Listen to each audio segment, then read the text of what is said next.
નમસ્કાર દર્શક મિત્રો, શિનોર સમાચારમાં હું મેઘા અગ્રાવત આપનું હાર્દિક સ્વાગત કરું છું. આપ જોઈ રહ્યા છો શિનોર સમાચાર. અમરેલી જિલ્લાના રાજુલા માર્કેટિંગ યાર્ડ ખાતે આજે ભવ્ય જળ સંમેલન કાર્યક્રમનું આયોજન કરવામાં આવ્યું હતું. કાર્યક્રમમાં કેન્દ્રીય જળ શક્તિ મંત્રી સી.આર. પાટીલ ખાસ ઉપસ્થિત રહ્યા હતા. મોટી સંખ્યામાં ધારાસભ્યો, સ્થાનિક નેતાઓ, આગેવાનો અને કાર્યકર્તાઓ ઉપસ્થિત રહ્યા હતા. રાજુલા માર્કેટિંગ યાર્ડ ખાતે યોજાયેલ જળ સંમેલન કાર્યક્રમમાં પાણી બચાવવાના સંદેશ સાથે સૌને જાગૃત કરવાનો પ્રયાસ કરવામાં આવ્યો. કેન્દ્રીય મંત્રી સી.આર. પાટીલે ઉપસ્થિત લોકોને જળ સંરક્ષણ માટે સંકલ્પ લેવડાવ્યો. તેમણે જણાવ્યું કે જળ એ જીવન છે અને જળ વગર જીવન શક્ય નથી.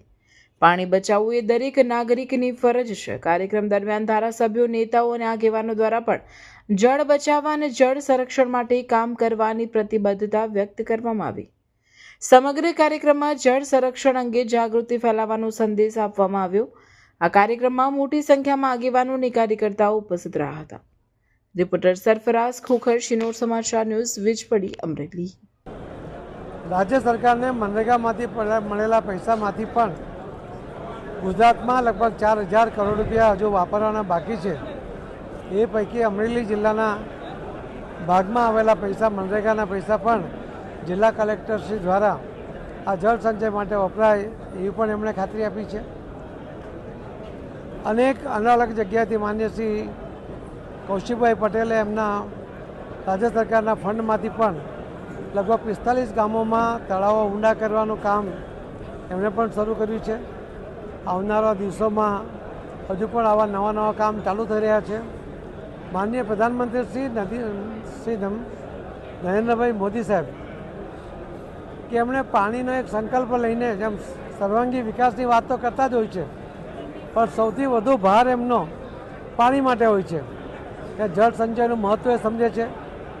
પાણીને કારણે કોઈ મુશ્કેલી ન પડે. આવનારા દિવસોમાં આ દેશના વિકાસ માટે પાણીની જે જરૂરિયાત છે એ પૂરી થઈ જાય.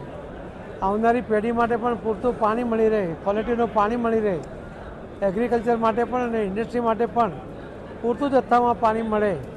અને એટલા માટે માનનીય પ્રધાનમંત્રી મોદી સાહેબ ખૂબ પ્રયત્ન કરી રહ્યા છે. ગુજરાતના મુખ્યમંત્રી શ્રી એ પણ પોતે ભૂપેન્દ્રભાઈ પટેલ પણ આમાં સહયોગ કરી રહ્યા છે અને એના કારણે ગુજરાતનું ભવિષ્ય તો ઉજળું છે જ. પાણીની કોઈ તકલીફ ગુજરાતમાં ન પડે.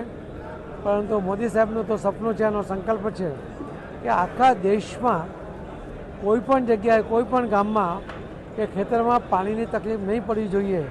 ને એટલા જ માટે મોદી સાહેબ કહેતા હોય છે કે ગામનું પાણી ગામમાં, સીમનું પાણી સીમમાં. ને એ સંકલ્પને અમલમાં મૂકવા માટે પૂરી તૈયારી સાથે એ કામ કરી રહ્યા છે. મને વિશ્વાસ છે કે માનનીય પ્રધાનમંત્રી મોદી સાહેબના નેતૃત્વમાં આવનારા દિવસોમાં આખા દેશમાં કોઈ એવી જગ્યા નહીં હશે કે જ્યાં પાણીની કિલ્લત હશે. આપ સૌનો ખૂબ ખૂબ આભાર. ધન્યવાદ.